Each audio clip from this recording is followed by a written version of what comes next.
I suck at Conquest mode in Marvel Snap. I struggle in Silver, I've struggled in Gold, and to this day, I still never got an Infinity ticket, so I've never even attempted Infinity Conquest. Welcome guys, my name is Eddie, I'm addicted to Marvel Snap, and I don't like Conquest mode that much because I'm not good at it. So I figured we would do this video where I get to show you guys part 1 of 2. Part 1 is everything I've done wrong and how I'm hopefully going to learn from all my mistakes. And then a part 2 video, hopefully in the future, where I get to show you guys if I did reach Infinity or not, how I got there, what decks we played, and how I improved from today's video. So make sure to subscribe, give this video a thumbs up, and then that way it's going to help you guys be aware of part 2 if we ever get there. But like I said, today's video, I just want to talk to you guys about every mistake I've done while playing Conquest and what I've learned by talking to other streamers, other content creators, my community, anyone who's basically better at this game than me. And hopefully I'll be able to share with you guys everything, and it's going to help you guys improve as well.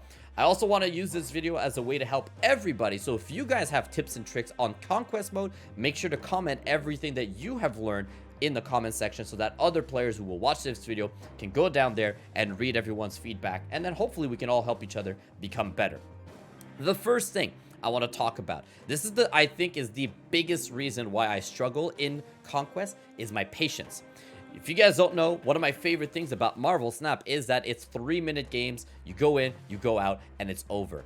Conquest mode, you do have to go in there knowing that the games are going to last way longer. I know you're thinking, of course, that's an easy one, but it's not as easy as it sounds to me, and probably for a couple people too, where I don't like how long the games last, but it is part of the mode. I need to learn to understand that and be patient with the games. You have to understand that certain games can last 5 or 6 rounds, so the games can last 15, maybe 20 minutes, which means that you have to be okay with that. If you are in a situation where you're in a hurry, maybe don't jump into Conquest mode. And I think that's a problem I've had a lot, where I will play a game every once in a while, you know, in between breaks at work or anything like that, and I jump into Conquest, and that's a big problem where I'm not giving myself the full time to really sit down and focus on my Conquest plays, because I'm possibly in a hurry to either finish my lunch and get back to work, so I'm trying to power through the game. Sometimes it's just a patience thing, where even on stream, while I'm streaming the game, I'm just trying to get through it as quickly as possible, so I snap a lot and I don't retreat as much. Those are big, massive issues that I'm sure most of you guys already know, but it is good to repeat and remind everybody. When you're playing Conquest, take your time. Understand what's going on. It's okay to retreat. Don't snap every turn, and take your time and make sure that you only snap when you've got your game-winning combo in hand. That way you're guaranteed to really push your opponent to the limit as quickly as you can. Now, I did write some notes on my phone, so if you see me look down, it's just so I can remember all the things I wrote. So speaking of patience, obviously, as I said, snapping and retreating, those are two of the biggest problems that I have that are very similar to the ladder mode. But in the ladder, I would say I would push people to say snap a bit more. It's okay to snap at the right time. In Conquest, I would say it's okay to snap less. Actually, I'm snapping a bit less, taking more of my time.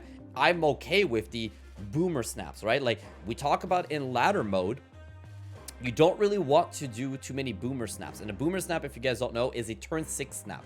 A turn 6 snap, when you're already in the lead, will guarantee your opponent will just retreat, and then you end up winning 1 cube instead of potentially winning 2, because they're not going to play for the 4 or 8 as you hope they would if you do snap.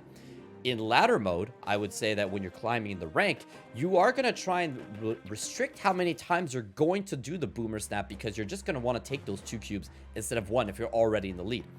I actually think that in Conquest mode, I prefer the opposite, where you do want a boomer snap, because if you're already in the lead and you convince your opponent to leave before they play out turn 6, you actually get to keep the surprise of what your combo was for the next game, which we're going to talk about that later. But it is a big deal for me, specifically the kind of decks that I play, that I actually sometimes don't want my opponent to play turn 6. So if I snap and they retreat, I'll take the 1 health damage to them, because I get to keep the surprise of what my final combo was, because they don't know what I was about to do.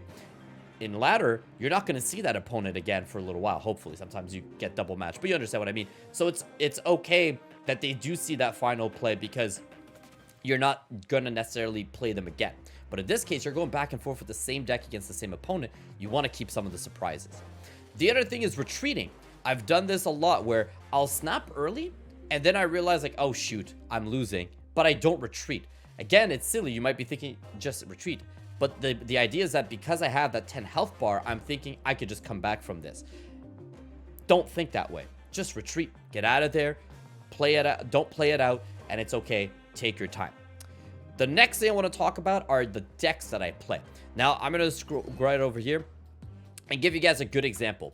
Jeff Control. If you guys have seen my Decks to Infinite video, this deck has actually helped me hit Infinite multiple times. I think this is the 4th month. Ever since...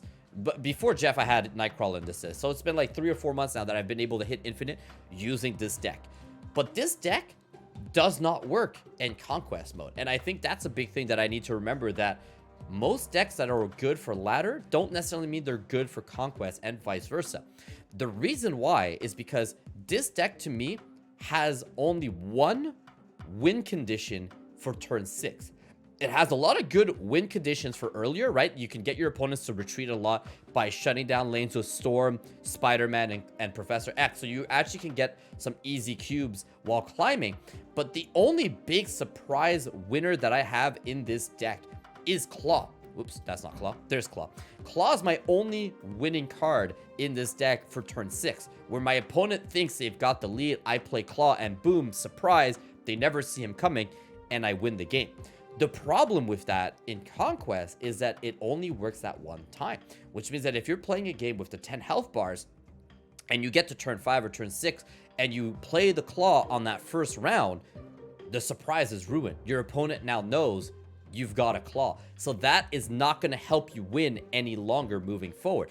Once you shut down the lane once with Professor X, your opponent knows I got to play across the board. Once they know you got Spider-Man, they can work around this stuff. So this is a really good deck where if you're playing in ladder, it helps you climb slowly but surely, for me anyways. But when I played it in Conquest, I'm realizing they're seeing it all coming after that first round, right? The first round plays, I played the Claw, I won the 4 cubes. I no longer win anything else after, because they now know if he has Claw, that's going to happen. So they're able to either retreat or counter it or anything like that. So I think the biggest thing here to remember is try to have a deck that is specifically for Conquest that has more than one win condition. A good example of something that's been working fairly well for me right now is my Phoenix Force deck right over here. It's not perfect, so please don't copy it at the moment. I'm still working on it, but this is just a generally pretty good deck for me right now in Conquest because it has multiple win conditions. I've got the She-Hulk with the Taskmaster, Shuri, She-Hulk, Taskmaster. We've got the Red Skull with Shuri and Taskmaster. I've got the Zola here. We've got the Phoenix Force with the multiple man so that we can go across the board. There's a lot of different ways that I can win depending on the cards I draw. This is a good example of a deck that is good for Conquest that I don't feel like has really helped me as much in that compared to this one that did not help me as much in Conquest, where this one only has the one win condition. So those are two things to remember. Try to build a deck that doesn't have necessarily a surprise, because the surprise, once you played it, is no longer a surprise, and then your opponent will always counter it. So Claw, maybe not the best card for that. Another good example for me personally, I know it works for other people, but again, I'm talking about the mistakes I made, is Galactus. Galactus, you play him the one time, you got him. You surprise them, you got the win. But then they know you have Galactus. They're always going to play across the board, and they're always going to do everything they can to counter your Galactus. So this deck isn't really perfect for me because the win condition, once it's been seen, I can't pull it off a second time in that Conquest mode. Reminder, before anyone says anything in the comments, I know some people have made it very far with Galactus. Some people have probably made it really far with control decks. I'm just talking about my experience and what I have learned that I need to improve on. Another good example of a deck that did work for Conquest for me is this one, which is why it's called Why Does This Work? Because there's a lot of tech and a lot of counter and a lot of win conditions. I've got Darkhawk with Rockslide. We've got Segron to push stuff away. We've got Gamora for the high power. We've got Shang-Chi for the counter attack. And just generally speaking, it's been not bad of a deck for me. But again, it's the multiple win condition decks. So if you're going to try and build a deck, try to think you got to have more than one options on how to win. Normally, when I'm playing ladder, that's not as big of a deal. If I'm playing a deck that has just a 1 win condition, but I can pull off that 1 win condition, then I'm fine. Because if I don't have it, I just retreat for the 1 cube. But when I have the 1 win condition, I can play for up to 4 or 8 cubes, and I'm still moving forward with that. That doesn't work as well for me in the Conquest mode. The next thing is, if you are going to play cards or decks that have a surprise card, be patient with it. Again, if you were to play the deck like this, or a Galactus deck, do not play your Galactus in the first round. If you guys get to the 4 cubes or the 8 cube games, or the 4 health bar, I guess, health game, because it's not cubes in Conquest, that's when you want to play the surprise. But outside of that, you want to try and hold on to it as long as you can and surprise your opponent. 10 health bars that can go up to 4 or 5 or 6 rounds. Try your best to remember, what cards have I played and what cards does my opponent not know I have yet, and try and keep them in secret as long as you can, right? A deck like this, even if, let's say, you decide, yeah, I'm going to play Galactus early on, maybe don't play all 9 of your 12 cards. Try to think about, okay, it's 1 game, it's only round 1, I'll play the Green Goblin, I'll play the Galactus, I'll play Wave, but then I'll try next round 2, play Wave again if I have her, instead of Electro. Try and keep a couple surprises so that your opponent is still guessing what are the cards that you do have out of the 12. And on the same side, if you are trying to take this seriously and you are trying to climb to infinity, another note I've been told that I don't do, but is really good, is trying to take notes or remembering what are all the cards your opponent has played. Because once you know all 12 cards from your opponent's deck, you have the advantage over them, because you can kind of see where it's coming from. You've probably seen a lot of pro players with like the competitive scene where they take notes, right, on pen and paper, where they write down what their opponent's cards are. You don't have to do that anymore, because there's a bunch of deck trackers you guys can use. Untapped, which is the one I use. Snap.fan has a really good tracker. Go ahead and download those trackers if you're playing on PC, and those trackers actually have a way to keep track of your opponent's deck as well, so you can open up a tracker for that. You'll have the tracker for yourself where it shows you the cards that you are playing and the cards that are still left in your deck, and you can see it for your opponent too. That's really good. Or if you want to go old school, pen and paper, or if you really want to improve your memory, just try and remember all the cards your opponent played. That is really good, where if your opponent has played a certain card, you want to try and remember that for the next 2 or 3 rounds, because again, I'm an idiot and I forget. So I'll play against an opponent and he'll Artem Zola. And I'm like, oh, I lost. And then I get to turn 5 or 6 and this is live on Twitch, of course, because I have to showcase how much of an idiot I am. And I'm like, what could it be? What is my opponent gonna do? There's no way it's this day. And then you can see my chat tell me they played Zola before. And I just forgot that Zola was a thing. So that's, again, on me. I get distracted very easily, but that's why I gotta try and improve on that. But try to remember what combos your opponent have done so that you can hopefully remember and counter it. If you know Zola happened once, expect Zola again. Or, you know, there are other cards that, like Taskmaster and Zola, often go together when it comes to Conquest mode. So once you know one card, you can kind of see what the other ones are going to be. And that's more or less all the big major notes I had. Be patient. Be careful if you're snapping and you're retreating. Take your time, which is the same as patience. Win conditions, more than 1 win condition. Try to, if you have a surprise card or surprise deck, try to keep that surprise as long as you can until there's a big win possible. With like 8 cube games or 4 cube games, that's when you want to play your surprise card. But once you played it, be aware that they now know it exists. You have to be careful with that. And the other thing too, the last thing is the decks. You are going to try your best to remember, this is, and I have to do this too, decks that are good in ladder or ranked are not necessarily going to be the best in Conquest, and vice versa. So just because you have this one deck that you're like, this is the best deck I have, I've gotten to infinite with it, it doesn't necessarily mean it's going to guarantee you wins in Conquest. So you may have to swap around and test some things. And the good news though with Conquest is the proving grounds. Really good place for you to go in there, test out some cards and test out some decks, and see which ones work for you before you go into silver or gold, or hopefully for you guys infinite next week once it opens up. A couple ideas that I've been told that are really good are like Hela decks. I've built a Hela deck. This is, I don't know why I called it Echo Hela. This should be Modok and Hela.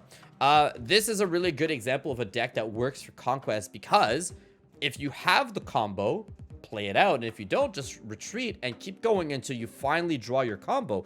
But this one has 2 win conditions. You've got Iron Man with Onslaught and Living Tribunal. So if you're able to pull off all 3 of them in the same lane using Electro, for example, then you can go Electro on 3, Iron Man on 4, Living Tribunal on 5, Onslaught or 6, or literally any of those orders work. That can end up spreading the energy across the board. Option 2 is you go Invisible Woman into MODOK, into Hela, and that will obviously as well just pop everything off, and then your board gets refilled. Magic is there to help you add an extra turn so you can hopefully pull off any of these combos. But this is a good example of a deck that does work, because even if your opponent knows what's coming, if they don't have the counters, they can't stop it. Hela just spreading the board of everything is always really good. Or Iron Man, Living Tribunal, and Onslaught just spreading the board is also really good. So you have 2 different ways of getting a lot of power across the board, and 2 different options depending on what you draw. This is a good example of a deck that has worked for me a little bit lately, because again, more than 1 win condition, and there is no surprise. Your opponent wants, even if they see the MODOK Hela, unless they've got Cosmo or something to stop the Invisible Woman, you're going to be able to pull that off over and over again. Or if they do have Cosmo, that's fine. Surprise them and put in the opposite combo of Iron Man, Onslaught, and Living Tribunal. So 2 completely different win conditions in 1 deck is really good. Another really good deck is Surfer decks, Cerebral decks. All of those I've heard of. I haven't played any of them yet, so I don't have any decks to show. But Surfer decks I've heard are really good, because that can be played in any order, in any condition, right? You could play certain cards in one lane and the other lane, and then Surfer doesn't really matter. You're still going to spread the board, and that's going to help you guys win, because there's only 1 win condition, which is just Surfer, but you are able to play a lot of cards across the board, and you could play that Surfer anywhere. So that it's really hard for your opponent to Cosmo it or counter that card, because they don't know where you're going to finish off with the Silver Surfer. Cerebral is also really good, because again, spreading out the board, and then Cerebral, Blue Marvel, Mystique, and all that combo will give a lot of energy across the board. So any cards like that help you are really good ones. When you're dependent on cards that are early play, let's say like a Zabu. If you play a deck that you need Zabu by turn 2, it's a lot harder than a card like a Surfer, where you only need to depend on Surfer by turn 6, right? So because you have way more time to draw that Surfer card, you're more likely to be able to pull it off. Same with Cerebral, where you could get Cerebral on the board on turn 3, turn 4, turn 5, or turn 6. That's really good. But if it was only playable on turn 3, that makes it a lot harder, like a Zabu or something like that. So lots of really good ways to think about what you're looking for in Conquest. And that's the end. I really hope this helped you guys. If not, at least it helped me. I wrote down all these notes. Like I said, we're going to do a part 2. In part 2, I'm going to hopefully be able to show you guys what did work and what didn't work once again. But I wanted to share my progress with you guys. So I know it's a bit of a different video, maybe not the most helpful video out there, but if it was, make sure to give it a thumbs up. Let me know what you guys thought. Subscribe so that you guys can get more content and also see where we're going with Conquest. All right, everybody, have a good rest of your day. Take care. Bye-bye.